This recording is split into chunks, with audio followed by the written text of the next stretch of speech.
നമസ്കാരം, മലയാളി വാർത്തയിലേക്ക് സ്വാഗതം. തൃശൂരിൽ തോൽപ്പിച്ച് നാണം കെടുത്തിയതിന് പിന്നാലെ കെ മുരളീധരനെ പാർട്ടിയിൽ നിന്ന് അകറ്റാൻ കോൺഗ്രസിൽ സജീവ നീക്കമെന്നാണ് സൂചനകൾ. ലോക്സഭാ തെരഞ്ഞെടുപ്പ് പരാജയത്തോടെ നേതൃത്വത്തിലേക്കില്ലെന്നും സാധാരണ പ്രവർത്തകനായി തുടരുമെന്നും കെ മുരളീധരൻ പ്രഖ്യാപിച്ചത് നേതൃത്വത്തിന് വലിയ തിരിച്ചടിയായിരുന്നു. UDF-ലെ പലരും ലക്ഷങ്ങളുടെ ഭൂരിപക്ഷത്തിന് വിജയിച്ചപ്പോൾ കെ മുരളീധരൻ മൂന്നാം സ്ഥാനത്തേക്ക് പോയി. LDF സ്ഥാനാർത്ഥി സുനിൽകുമാർ ജയിച്ചിരുന്നെങ്കിൽ തനിക്ക് ഇത്രയും വിഷമമില്ലായിരുന്നെന്ന് അദ്ദേഹം പ്രതികരിച്ചത് വെറുതെയല്ല. കോൺഗ്രസിന്റെ 86,000 വോട്ടാണ് ചോർന്നുപോയത്. അവസാന നിമിഷം സ്ഥാനാർത്ഥിത്വം നഷ്ടപ്പെട്ട TN പ്രതാപനും മുൻ MLA വിൻസെന്റും നല്ല പണിയാണ് കെ മുരളീധരന് കൊടുത്തത് എന്നാണ് അടക്കം പറച്ചിൽ. പത്മജ പറഞ്ഞതെല്ലാം ശരിയാണെന്ന് ഫലം വന്നപ്പോഴാണ് മുരളിക്ക് മനസ്സിലായത്.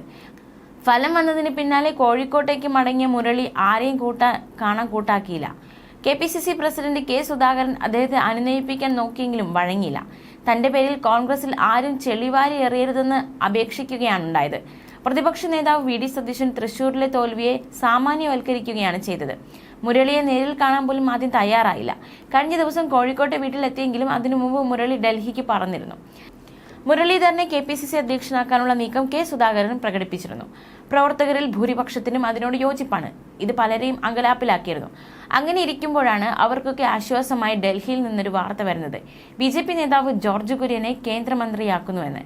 അതോടെ മുരളിയെ വെട്ടാൻ നിന്നവരുടെ ക്യാമ്പ് വീണ്ടും സജീവമായി. ജോർജ് കുര്യനിലൂടെ BJP ക്രൈസ്തവ വിഭാഗത്തെ കയ്യിലെടുക്കാനാണ് നീക്കം നടത്തുന്നതെന്നും തൃശൂരിൽ അത് വിജയിച്ചെന്നുമാണ് ഇവരുടെ ആവലാതി. BJPയുടെ നീക്കത്തിന് തടയിടാനായി ക്രൈസ്തവ വിഭാഗത്തിൽ നിന്നുള്ള ആരെയെങ്കിലും KPCC അധ്യക്ഷ പദത്തിലേക്ക് കൊണ്ടുവരണമെന്ന നരേക്ഷനും സൃഷ്ടിച്ചു തുടങ്ങി. യുവ നേതാക്കളായാൽ ഏറെ നന്നായിരിക്കുമെന്നും അഭിപ്രായങ്ങൾ ഉയർന്നു. AK ആന്റണി 32 വയസ്സിലും K മുരളീധരൻ 44 വയസ്സിലും KPCC പ്രസിഡന്റ് ആയത് ഒഴിച്ചു നിർത്തിയാൽ 50-ൽ താഴെ പ്രായമുള്ളവരാരും അടുത്ത കാലത്തെങ്കിലും KPCC അധ്യക്ഷനായിട്ടില്ല.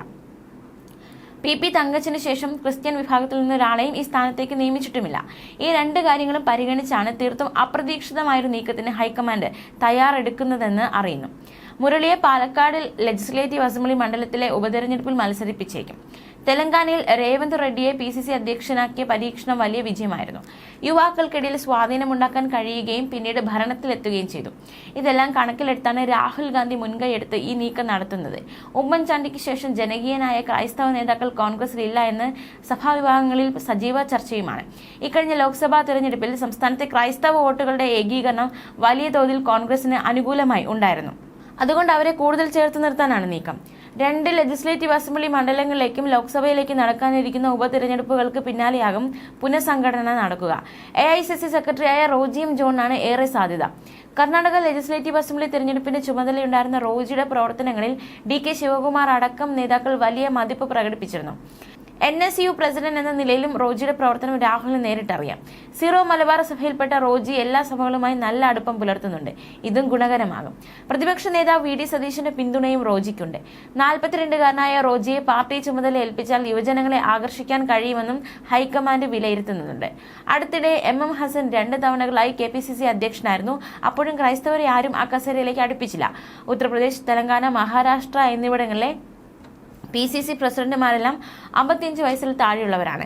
പാലക്കാട്, ആലത്തൂർ, വയനാട് ഉപതെരഞ്ഞെടുപ്പുകൾ 3-4 മാസത്തിനകം ഉണ്ടാകാൻ സാധ്യതയുണ്ട്.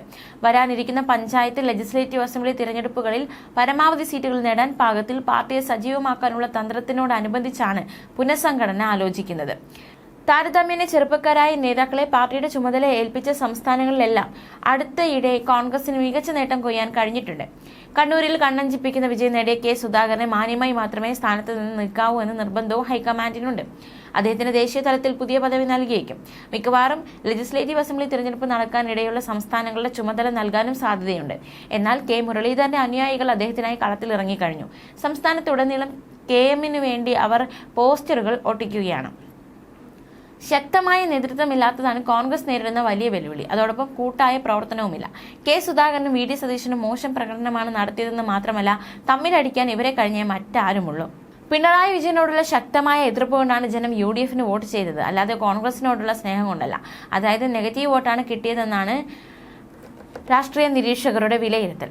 ന്യൂസ് ഡെസ്ക്, മലയാളി വാർത്ത.